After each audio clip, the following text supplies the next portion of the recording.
யாக்கோபு எழுதின நிருபத்தை நாம் தொடர்ந்து தியானிக்க இருக்கிறோம். யாக்கோபு எழுதின நிருபம் 3ஆம் அதிகாரம் 14ஆம் வசனத்திலிருந்து 18ஆம் வசனம் வரைக்கும் நாம் தியானிக்க இருக்கிறோம். 14ஆம் வசனத்தை வாசிங்க. உங்கள் இருதயத்திலே கசப்பான வைராகியத்தையும்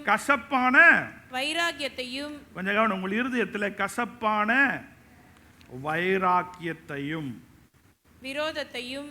ஒன்று கசப்பான, அது ஒரு பாவம். வைராக்கியம் 2, வேற விரோதத்தையும் வைத்தீர்களானால் நீங்கள் பெருமை பாராட்டாதிருங்கள். நான் இங்கிலீஷ்ல அந்த வசனங்கள் எப்படி நமக்கு இருக்கிறது, எப்படி சொல்லி கொடுத்திருக்கிறார் என்பதை உங்களுக்கு நான் வெளிப்படுத்த விரும்புகிறேன். But if you have bitter கசப்பு, ஜலசி, அதுக்கப்புறம் and selfish ambition in your heart, சுயநலம் உள்ள ஆசைகள் உங்கள் இருதயத்தில் இருக்குமானால் அப்படின்றத do not boast. அதுக்கப்புறம் சொல்ற நீ பெருமை பாராட்டாதே அப்படின்றதையும் சொல்றாரு. and be false to the truth. அவர் என்ன சொல்றாருன்னா, நீ உண்மையை மாத்தாத, நீ பொய்ய சொல்லாத. மத்தேயு எழுதின சுவிசேஷம் 20ஆம் அதிகாரம் 20ஆம் வசனத்துல நான் வாசிக்கும் போது, வாசிங்க. அப்பொழுது செபதேயுவின் குமாரருடைய தாய் தன் குமாரரோடு கூட அவரிடத்தில் வந்து அவரை பணிந்து கொண்டு, உம்மிடத்தில் ஒரு விண்ணப்பம் பண்ண வேண்டும் என்றால், அவர் அவளை நோக்கி எனக்கு என்ன வேண்டும் என்று கேட்டார். அதற்கு அவள் உம்முடைய ராஜ்யத்திலே என் குமாரராகிய இவ்விரண்டு பேரில் ஒருவன் உமது வலது பாரிசத்திலும் ஒருவன் உமது இடது பாரிசத்திலும் உட்கார்ந்து இருக்கும்படி அருள் செய்ய வேண்டும் என்றால், அருள் செய்ய வேண்டும் என்று இயேசுவை வேண்டிக் கொள்ளுகிறாள். செபதேயின் தாய் அப்படின்னு சொல்லும்போது இவர் யாரு? சீஷனுடைய, இயேசு கிறிஸ்துனுடைய சீஷரா இருக்கிற அந்த தாய் வந்து இயேசு கிட்ட என்ன கேட்குறாங்க? என் குமாரர் 2 பேர் இருக்காங்க, அவங்க ஒருத்தன் ஒரு பக்கமும் இன்னொருத்தன் இன்னொரு பக்கமும் இருக்கணும் அப்படின்னு சொல்லி கேட்கறத நம்ம பார்க்க முடியும். இந்த வசனத்தை வாசிக்கும் போது உங்களுக்கு என்ன தோணுது? ஒரு தாயா உங்க பிள்ளைங்களை வளர்க்கும் போது, இப்போ உலகத்துக்குரிய ஜென்ம சுவாபம் கொஞ்சம் கவனிங்க. தாத்தா பாட்டன் பூட்டன் சொல்லி வாழும்போது அவர்கள் எப்படி சுயநலமாய் வளர வேண்டும், ஜலசி அந்த பெருமையில வாழ வேண்டும் என்கின்ற அந்த ரத்தம் நமக்குள்ள ஓடும்போது, அந்த ரத்தம் நமக்குள்ள இருக்கிறதுனால, அந்த மாம்சம் நமக்குள்ள இருக்கிறதுனால அது எதை அதிகமாக வாஞ்சிக்கிறது? உயர்ந்த ஸ்தானங்களை வாஞ்சிக்கிறது. இந்த உலகத்துக்குரிய ஞானம் உயர்ந்த ஸ்தானத்துக்கு போகணும்னு ஆசை இருக்கு, விருப்பம் இருக்கு, வாஞ்சை இருக்கு, அதுக்காக முயற்சியும் செய்து, ஆனா அதுல கர்த்தருடைய குணாதிசயம் இல்லை. ஆமென், அல்லேலூயா. நான் எதிர்பார்த்தது, வாஞ்சித்தது, விரும்பினது வரலனாலும் கசப்பு வருது. ஆனா என் கூடயே ஒருத்தர் இருந்து எனக்கு மேலே ஒருத்தன் என்னை விட அவன் உயர்ந்துட்டான் அப்படின்னு சொன்னா எனக்குள்ள என்ன ஆயிடுச்சு? கசப்பு வந்துருச்சு. இப்போ அப்படிப்பட்ட ஞானம் தேவனால் உண்டானதல்ல. ஆமென். இந்த கசப்பு நம்முடைய வாழ்க்கையை கெடுத்து விடுகிறது. கசப்பா இருந்த ஒரு வேலையிலையோ இல்லை ஒரு இடத்துலையோ ஒரு பிஸ்னஸ்லையோ கசப்புலேயே இருந்து ஜெயம் பெற்றவங்களாம் இருக்காங்க. அப்படியே வாழ்க்கையை கசப்பாவே, அதாவது திருமண உறவுல கசப்பாவே இருந்து, குடும்ப உறவுல கசப்பாவே இருந்தது, கூட்டு குடும்பங்களா வாழும்போது கசப்பிலே இருந்தும் சாகிற வரைக்கும் கூட்டு குடும்பமாவே கசப்பாவே இருந்து சாகிற கேஸ்லாம் இருக்கு. திருமணம் பண்ணி கடைசி வரைக்கும் கணவனும் மனைவியும் கசப்பான காடியாவே மாறான உலகத்தின் பார்வையில் கடைசி வரைக்கும் வாழ்ந்தாம்பா, கடைசி வரைக்கும் உண்மையான செத்தாம்பா, எப்படியோ வாழ்ந்தாங்கப்பா. அப்படியே எப்படியோ வாழ்றதுக்குலாம் ஆண்டவர் அழைக்கல. ஆமென், அல்லேலூயா. தேவ ஞானத்தில் வாழ்வதற்கு கர்த்தர் அழைச்சிருக்கிறார். ஆமென், அல்லேலூயா. சத்தம் அல்லேலூயா சொல்லுங்களேன். அப்போ உலக ஞானத்தோடு கூட செயல்படும் போது கசப்பாகவே நாம் வாழ்ந்தாலும் வாழ்ந்து முடிப்பதினால பிரயோஜனம், பய சொல்லுங்க, பிரயோஜனம் இல்லை. எத்தனை வாழ்க்கை நமக்கு இருக்கு? ஒரு வாழ்க்கையா, 2 வாழ்க்கையா, 7 வாழ்க்கையா? எத்தனை வாழ்க்கை இந்த பூமியில்? பக்கத்து சொல்லுங்க, ஒரே ஒரு வாழ்க்கை. பக்கத்து சொல்லுங்க, ஒரே ஒரு வாழ்க்கை. ஆமென், அல்லேலூயா. 10:55 2ஆம் தேதி காலை திருப்பி வராது. உங்கள் வாழ்க்கையில் திருப்பி வராது. ஒவ்வொரு நிமிஷமும் திருப்பி கேட்டாலும் கிடைக்காது. உங்களை அன்பாக கேட்டுக்கிறேன், உங்களோட தயவாக கேட்டுக்கிறேன். நீங்களும் உங்களோட குடும்பங்களும் தொடர்ந்து தேவ ஞானத்தில் வளர்வதற்கு, தேவ ஞானத்தில் செயல்படுவதற்கு தொடர்ந்து என்ன பண்ணுங்க? போராடுங்கள். சொல்லுங்க, போராடுங்கள். ஆமென். இது சும்மா வளருங்கள், கர்த்தருக்குள் செயல்படுங்கள் சொல்லிட்டு போறதில்ல, இதை போராடணும். ஆமென். யுத்தம் இது. மாம்சத்தோடும் ரத்தத்தோடும் அல்ல, அதிகாரங்களோடும் துரைத்தனங்களோடும் வானமடத்தில் இருக்கிற பொல்லாத சேனைகளோடு நமக்கு போராட்டம் உண்டு. பிட்டர்னஸ், ஜலஸ், பொறாமை. ஜலசி ஆங்கிலத்தில் definition, jealousy is often rooted in insecurity and fears, and that person may not even realize that they have it. இந்த பொறாமையினுடைய வேற எங்கேருந்து வருதுன்னு சொன்னா, அவனுக்குள்ள இருக்கிற பயங்கள், அவனுக்குள்ள இருக்கிற இயலாமை அவனுக்கே தெரியாம அவனுடைய வளர்ச்சியை தடை பண்ணுகிறது. இந்த பொறாமை வருவதற்கு பிரதானமான காரணம், நான் கைவிடப்பட்டு விடனோ, என்னுடைய பயம், என்னிடத்தில் வேற யாராச்சும் வந்தா என்ன நடக்கும், மற்றவர் என்ன நியாயம் திட்டா என்ன நடக்கும்? ஒன்றும் நடக்காது. ஆமென். அல்லேலூயா. கர்த்தரனை வளர்க்கிறார். அப்போ இந்த உலக பிரகாரமான போராமைக்கு இடம் இல்லை. உலக பிரகாரமான போராமைக்கு இடம் இல்லை. அவைகள் நமக்கு தேவையில்லை, அவை நமக்கு அவசியம் இல்லை. அவை எப்படி வருகிறது என்று சொன்னால், நம்முடைய பழைய சுவாபத்தினால வருகிறது. இவைகள் எதனால வருகிறது என்று சொன்னால், நமக்குள் இருந்து மாமிசமும் பிசாசும் கிரியை செய்வதனாலே இப்படிப்பட்ட கிரியைகள் வெளிப்படுகிறது. some bitterness from sense of being wrong. ஒருத்தருக்கு ஒருத்தர் கசப்பா வாழ்றது. சில சமயத்தில் மற்றவன் ஆசீர்வதிக்கப்படுவதனாலே நான் கசப்பில் மாறுவது கர்த்தர் வெறுக்கிறார். மூன்றாவதாக நாம் பார்க்கிறோம், இந்த உலகத்துக்குரிய ஞானம் எப்படி வெளிப்படுகிறது? அது கிரியை இல்லாதா இருக்கிறது. செல்ஃபிஷ் அம்பிஷன்ஸ், சுய நலமுள்ள லட்சியங்கள்.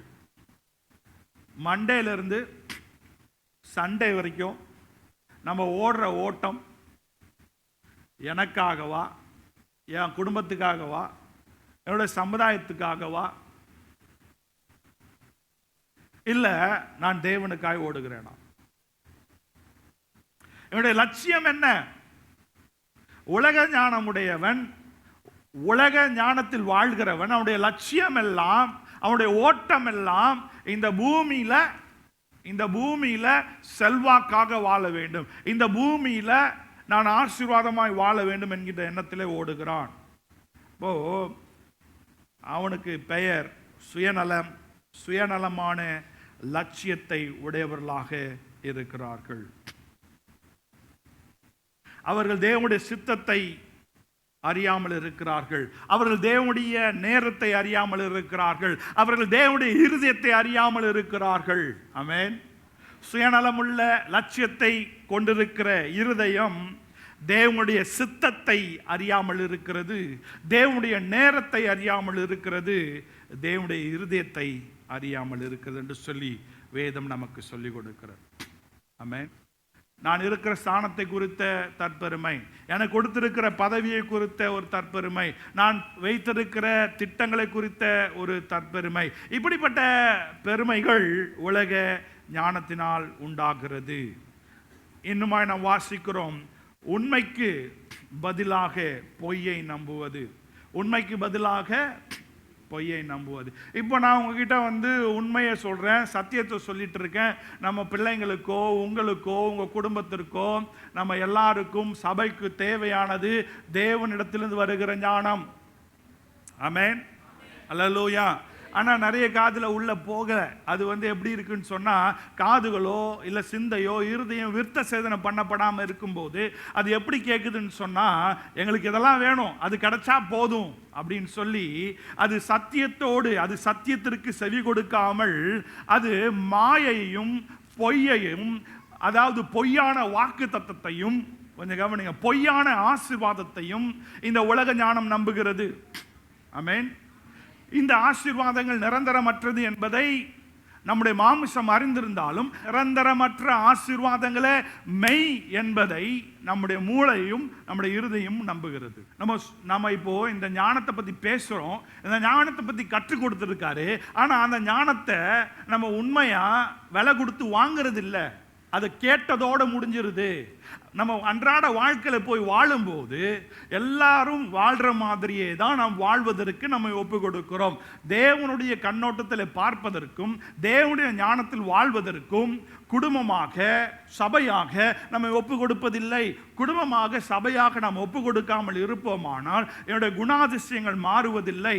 கிரியை இல்லாத விசுவாசம் செத்தது. நீ ஞானி என்றால், நீ வேகி என்றால், உனக்குள் தேவ ஆவியானவர் இருக்கிறார் என்று சொன்னால், உன்னை தேவன் நடத்துகிறார் என்று சொன்னால், உனக்குள் தேவனுடைய அபிஷேகம் இருக்கு என்று சொன்னால், உன்னோடு கூட தேவன் நடக்கிறார் என்று சொன்னால், உனக்குள்ளாக தேவனுடைய விசுவாசம் இருக்குது என்று சொன்னால், அவைகள் சத்தம் போட்டு பேசுறதுனால அல்ல, நான் நடக்கிற நடத்தையினால் இருக்கிறது. பெற்றோர்களே, பிள்ளைகளே, உற்றார் உறவினர்களே, கர்த்தருடைய விசுவாச பிள்ளைகள் என்று அழைக்கப்படுகிறவர்களே, கொஞ்சம் காது கொடுத்து கேளுங்க. இந்த மாற்றம் வராத வரைக்கும் நம்ம எல்லாத்தையும் கேட்டுட்டு தொடர்ந்து நம்ம எப்படி போய் வாழ்ந்துட்டு இருக்கோம்னா, உலக ஞானத்திலே நாம் நம் வாழ்க்கையை நடத்திட்டு இருக்கோம். அதனால இழப்புகள், அதனால வேதனைக்கு மேல வேதனை, நம்முடைய இருதயத்தில் உண்மையற்ற ஒரு வாழ்க்கை. ஆமென். அல்லேலூயா. இதுல நம்ம வாசிக்கும் போது 16 வசனத்தை வாசிங்க. வைராக்கியமும் விரோதமும் எங்கே உண்டோ அங்கே கலகமும் சகல துர்செய்கைகளும் உண்டு. பொறாமையும் சுயநலமும் எங்கே இருக்கோ, யாருடைய உள்ளத்தில் இருக்கோ, எந்த ஃபேமிலியில் இருக்கோ, எந்த சபையில் இருக்கோ, கொஞ்சம் கவனிங்க, அங்க டிஸ்ஆர்டர். அப்படின்னா டிஸ்ஆர்டருக்கு ஆப்போசிட் என்னது? ஆர்டர், ஒழுங்கா இருக்கிறது. இந்த பொறாமையும் கசப்பும் இருக்கிற அந்த இருதயத்தில், அந்த குடும்பத்தில், அந்த சபையில் அது அது கூட்டமாக தான் இருக்கும், கூட்டு குடும்பமாக இருக்க மாதிரி தான் இருக்கும். ஆனால் அதுக்குள்ள இருக்கிறது என்ன அப்படின்னு சொன்னா, கொஞ்சம் கவனி, அதுக்குள்ள இருக்கிறது என்னன்னு சொன்னா, அவர் என்ன சொல்றாருன்னு சொன்னா, அங்க ஒழுக்கமற்ற, நன்னடத்தையற்ற, கர்த்தருக்கு பிரியமில்லாத, அசிங்கமான, இழிவான, கர்த்தருக்கு பிரியமற்ற காரியங்கள் அங்கு இருக்கிறது. அவர் சொல்றாரு கடைசியா, சகல துர்க்குணங்களும் உண்டு. எல்லாவித பாவத்துக்குரிய ஒரே சம்மரை பண்ணிட்டாரு. உங்களை நியாயம் தீர்ப்பதற்காக, உங்களை குறையா பேசுவதற்காக, நான் உங்களை விட எல்லா காரியங்களையும் சரியா கடைபிடிக்கின்ற எண்ணத்தில் பேசல. என் வாழ்க்கையில நான் எப்படி வாழ்ந்து கொண்டிருக்கிறேன், என் உள்ளத்தில் நடக்கிற யுத்தத்தை, என்னோடு கர்த்தர் புடமிடுகிற அந்த புடமிடுதலை உங்களோடு கூட நான் பகிர்ந்து கொண்டிருக்கிறேன். உங்களை என்னோடு கூட தியானிக்கும்படியாக அழைத்து கொண்டிருக்கிறேன். நீங்கள் என்னோடு கூட சேர்ந்து யுத்தம் பண்ணுங்கள். நாம் யாவரும் சேர்ந்து சத்தியத்தோடு இணைந்து நாம் யுத்தம் பண்ணுவோம். அந்த யுத்தம் மாம்சத்தினால் அல்ல, அந்த யுத்தம் துரைத்தனங்களால் அல்ல, அந்த யுத்தம் தேவனுடைய ஆவியினாலே, வல்லமையினாலே, பரிசுத்த ஆவி நிறைவில் நாம் யுத்தம் பண்ணுவோம். நாம் யுத்தம் பண்ணுவோம், குடும்பமா யுத்தம் பண்ணுவோம், போலியை எதிர்த்து நிற்போம், வைராக்கியங்கள் கசப்புகளை எதிர்த்து நிற்போம், கர்த்தருக்கு விரோதமாய் வருகிற சகல துர்க்குணங்களை எதிர்த்து நிற்கிறதுக்கு தேவ ஞானத்தை நாம் பயன்படுத்துவோம். சத்தமா இல்லையா சொல்லுங்களேன். அப்போ இந்த வசனம் நமக்கு சொல்லி கொடுக்கிறது, தேவ ஞானம், பரத்திலிருந்து வருகிற ஞானம் எனக்கு என்னை சுத்தமுள்ளதாய் மாற்றுகிறது. அதை தான் திருப்பி திருப்பி பரிசுத்தவான். யார் தெரியுமா பரிசுத்தவான்? உலக டெக்னிக்கை வச்சு, கலாச்சாரம், பண்பாடு, அதாவது உலக ஞானத்தை வச்சு பாரம்பரியமா, அதாவது ஜென்ம சுவாபனா என்ன, ஆதாமிலிருந்து வர சுவாபம் டெக்னிக்கை பயன்படுத்தி தன்னை பரிசுத்தவான் என்று காட்டுவதில் இல்ல, செய்வதில். ஆமென். அல்லேலூயா. சத்தமா அல்லேலூயா சொல்லுங்களேன். இரண்டாவது சமாதானம். பின்பு சமாதானமும். இப்போ உன்னை சுத்தி இருக்கிறவங்க உன்னை குறை சொன்னாலும், நீ தேவனுடைய வார்த்தைக்கு கீழ்ப்படிந்து சுத்த இருதயத்தோடு எதிர்பார்ப்பற்று தீர்மானங்களை எடுக்கும் போது வருகிற விளைவுகள் கொஞ்சம் கவனிங்க. நான் உலக ஞானத்தில் எடுக்கிற தீர்மானத்துக்கும் விளைவு இருக்கு, தேவனை சார்ந்து எடுக்கிற தீர்மானத்துக்கு விளைவு இருக்கு. ஓகேங்களா? அப்ப நான் தேவனை சார்ந்து சுத்த இருதயத்தோடு எடுக்கும் போது சில சமயத்தில் நீ நினைக்கிற மாதிரி 5 கையும் ஒன்னா போய் கை தட்டாது. கை தட்டாது. பிரச்சனைகளுக்கு தீர்வு வராது. சொல்லுங்க, தீர்வு வரலாம். சொல்லுங்க, வரலாம். வராமையும் சொல்லுங்க, வரலாம். வராமையும் போகலாம். நான் ஆராதிக்கிற தேவன் என்னை தப்புவிக்க வல்லவர். அவர் என்னை தப்புவிக்காமல் போனாலும் நான் அவரை தான் ஆராதிப்பேன். சாத்ராக், மேஷாக், ஆபேத்நேகோ சொன்னாங்க. அது என்னது? சுத்த இருதயத்தோடு அவங்க சொன்னாங்க. அந்த சுத்த இருதயத்தில் இருக்க சமாதானத்தோடு சொன்னாங்களா இல்லையா? கர்த்தர் விடுதலை ஆக்கினாரா? அக்கினி சோலையில 4வதா இறங்குனாரா? ஆமென். அல்லேலூயா. சத்தம் வரலையா? போதுமா? அவங்க சொல்லி அவங்கள உள்ள தூக்கி போட்டவெல்லாம் சாம்பல் ஆயிட்டான். 4வது நபராய் தேவன் அசைவாடினார். நான் தேவ ஞானத்தில் தீர்மானங்கள் எடுக்கும் போது தேவன் உலாவுகிறார். இப்ப நல்லா காதை கிளியரா கேளுங்க. இப்ப யோவான் ஸ்நாபகன் என்ன தெரியுமா சொன்னாங்க? மேசியாவுக்கு வழியை உண்டாக்குகிற ஒரு ஊழியத்தை தேவன் என்ன பண்ணார்? யோவான் ஸ்நாபகனுக்கு கொடுத்தார். இப்ப யோவான் ஸ்நாபகன் தான் வாழ்ந்த நாட்கள்ல கொஞ்சம் கவனிங்க, தேவ ஞானத்தோடு தான் செயல்பட்டார். விரியன் பாம்பு குட்டிகளே, வருங்கோபத்திற்கு தப்பிக்கொள்ளுங்கள், கோடாரியானது வேறருகே வைக்க, நல்ல கனி கொடாத மரங்கள் எல்லாம் வெட்டுண்டு அக்னியில போட, நல்ல கனி கொடுக்கிற கனிகள் எல்லாம் என்ன பண்றாரு? அவர் வளர்க்கிறான்னு சொல்றார். ஆமென். ஓநாய்களுக்கு ஜாக்கிர, அவர் பிரசங்கம் பண்றாரு. ஓநாய்களுக்கு ஆட்டுத்தோலை பொறுத்து கொண்டு இப்படிலாம் பிரசங்கம் பண்றார். இப்போ இவர்கள் ஓநாயா இல்லை இவர்கள் உண்மையான ஆடுகளா என்பதை எப்படி நீங்கள் அறிந்து கொள்வீர்கள் அப்படின்னு சொல்லி கேட்கிறார். கனிகளினாலே அறிந்து கொள், இப்படிலாம் பிரசங்கம் பண்ணிட்டு இருக்கார். அப்படி பிரசங்கம் பண்ணும்போது அங்கே இருந்த ராஜா பாவம் செய்திருப்பதை தேவ ஞானம் கொண்டு என்ன பண்ணாரு? யோவான் ஸ்நாபகன், நீ செய்வது நீ ராஜாவா இருந்தாலும் தவறுதான் செய்கிறாய் என்று சொல்லி சொல்லும் போது அந்த ராஜா கவனிங்க, யோவான் ஸ்நாபகத்தை கொல்வதற்கு பயந்திருந்தாலும் உங்களுக்கு எல்லாருக்கும் தெரியும் என்ன நடந்துச்சுன்னு சொல்லி அவனை சிறையில் வச்சிருந்தார். இப்போ அந்த சிறையில் யோவான் ஸ்நாபகன் இருக்கும்போது இப்போ இந்த யோவான் ஸ்நாபகனும் சாத்ராக் மேஷாக்கும் இப்போ தேவ ஞானத்தில் செஞ்சாங்களா இல்லையா? இப்ப அங்க 4வது நபராய் தேவன் அசைவாடினார். இப்ப யோவான் ஸ்நாபகன் தேவ ஞானத்தோடு தான் செஞ்சாரு. பாவத்தை பாவம் சொன்னாரு. இப்ப சொன்னதுனால இப்ப சிறையில் இருக்காரு.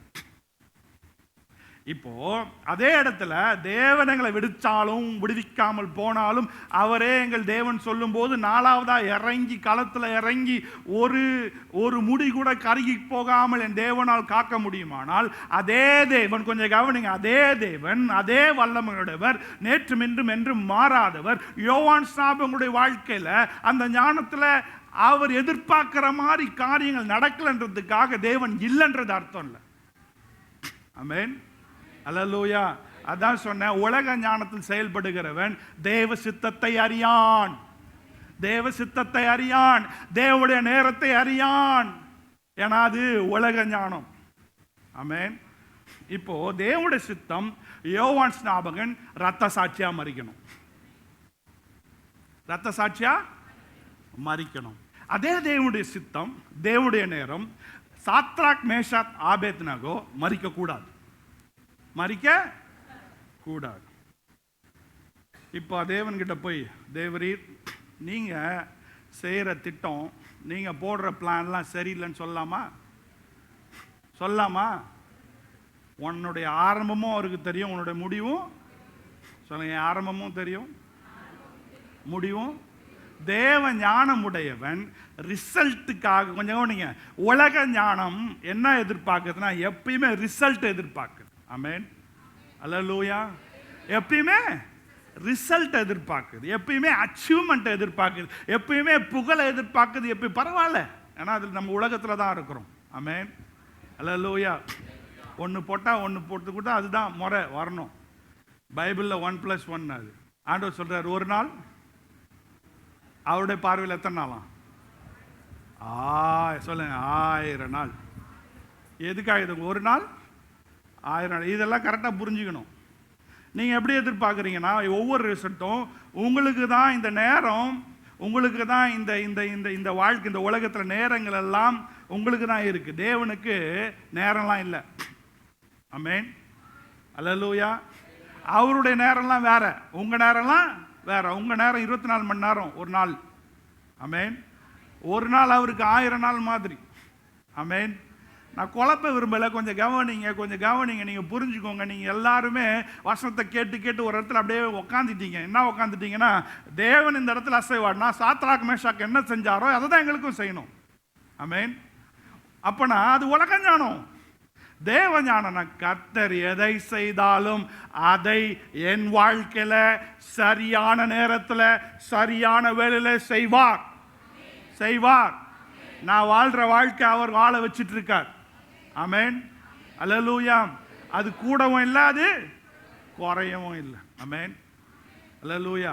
அது எப்போ தெரியும்னா, இப்போ யோவான் ஸ்நாபகன் என்ன பண்ணுறார்? சிறையில் இருக்கார், ஆனாலும் சமாதானமாக இருக்கார். சொல்லுங்க, ஆனாலும் சமாதானம். நான் என்ன சொன்னேன்னா, நான் உலக ஞானத்தில் வாழல, தேவ ஞானத்தில் வாழ்கிறேன்.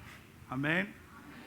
உலகம் ஃபுல்லாக கலங்கி இருந்தாலும் எனக்குள் சமாதானம் உண்டு. அவர் சொன்னார், உலகம் கொடுக்கிற சமாதானம் அல்ல, நான் கொடுக்கிற சமாதானம் தேவ ஞானத்தினால் வருகிறது. யோபு தன்னுடைய புத்தகத்தில் இப்படியா எழுதியிருக்கிறார். 12ஆம் அதிகாரம் 13ஆம் வசனத்தில் இப்படியாய் நாம் வாசிக்கிறோம். ஒருத்தர் வாசிங்க. தேவனிடத்தில் ஞானமும் வல்லமையும் எத்தனை அதிகமாயிருக்கும், அவருக்கு தான் ஆலோசனையும் புத்தியும் உண்டு. இன்னொரு பக்தன் இப்படியாய் சொல்லுகிறான், seeing yourself, life and the world from God's point of view. நம்ம தேவனுடைய பார்வையில் நாம் பார்ப்பது தான் தேவ ஞானமாயிருக்கிறது. ஆமென், அல்லேலூயா. ஒவ்வொரு பிரச்சனைகளையும், ஒவ்வொரு போராட்டத்தையும், ஒவ்வொரு தேவைகளையும் நாம் ஒரு பிரச்சனையில் மாட்டி, அதாவது நம்ம என்ன பண்ணலாம் அப்படின்னு சொல்லி யோசிக்கும் போது நாம் எடுக்கிற தீர்மானங்கள் நம்ம தாத்தா பாட்டி சொல்லி கொடுத்த அந்த உலகத்துக்குரிய ஞானமாக இருக்குமானால் அவைகள் அவசியம் தேவை. ஆனால் சில நேரங்களில் அவைகள் உண்மையாக நமக்கு விடுதலை தராது.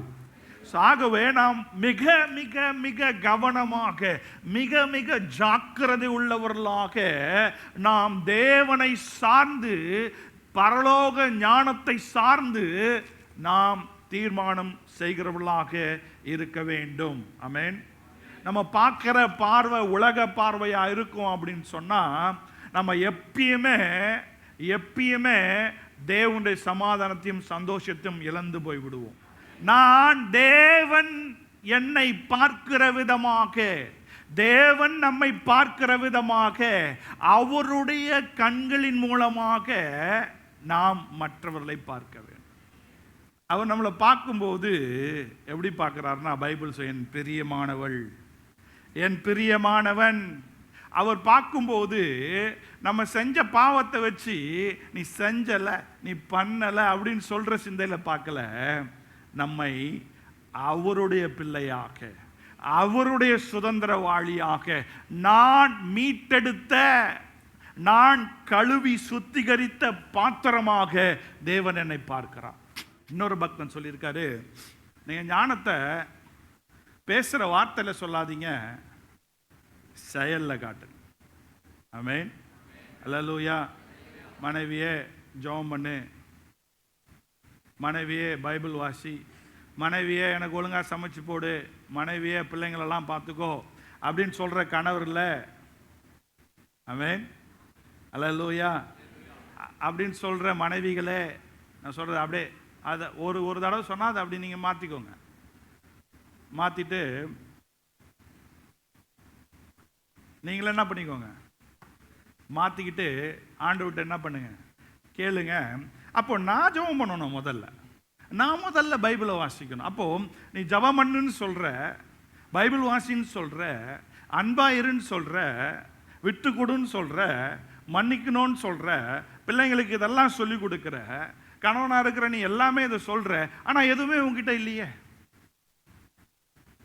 அப்ப எதுவுமே இல்லை அப்படின்னு சொன்னா வெறும் வார்த்தையிலிருந்து வருவது, சொல்லுங்க, வெறும் வார்த்தையில வருவது, பிரச்சாரம் பண்ணுவது, கற்றுக் கொடுப்பது, விதிமுறைகளை சொல்லிக் கொடுப்பது உலக ஞானம்.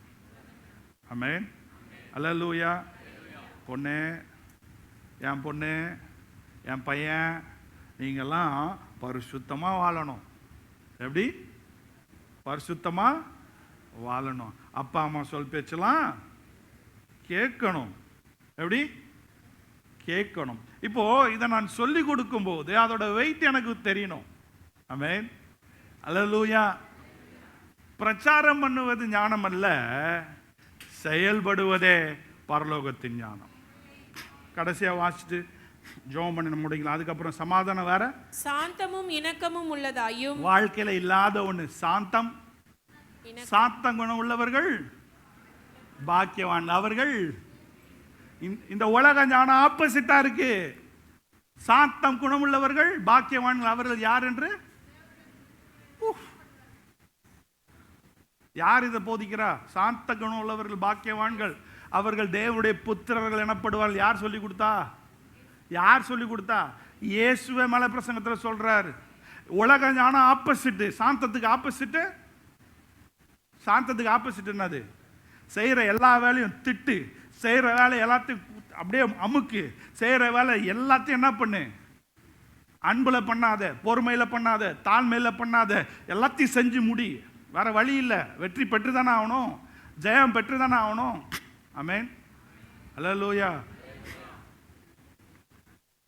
தேவ ஞானம் சாந்தம், இணக்கம் உள்ளதாயும். இணக்கம்னா என்னது? இரக்கம் உள்ளதாயும். ஆமென். அல்லேலூயா. ஒருத்தவங்களை பார்க்கும்போது அவங்க வளர்றாங்க அப்படின்னு சொல்லும்போது அவங்களுக்கு இரக்கம் கொடுப்போம், போராம பண்ண மாட்டோம், கசப்புல போக மாட்டோம். இரக்கத்தாலும் நற்கனிகளால் நிறைந்த, நற்கனிகளாலும் நிறைந்ததாயும், பட்சபாதம் இல்லாததாயும், மாயமற்றதாயும் இருக்கிறது. ஆமென். அல்லேலூயா. இதெல்லாம் விலைக்கு போறதுக்கு நமக்கு டைம் இல்லை. பட் இதெல்லாம் நமக்கு சொல்லியிருக்கார், சொல்லி கொடுத்துருக்கார். அப்போ இது இந்த கிரியைகள் நம்மளை நான் உலக ஞானத்தில் செய்கிறேனா, நான் தேவனுடைய ஞானத்தில் செய்கிறேனா, நம்மளை என்ன பண்ணுது? பிரித்து வெளிப்படுத்துகிறது. நான் உங்களோடு கூட கடைசியாய் நான் சொல்லி முடிக்கிறது, உங்களுடைய இருதயம்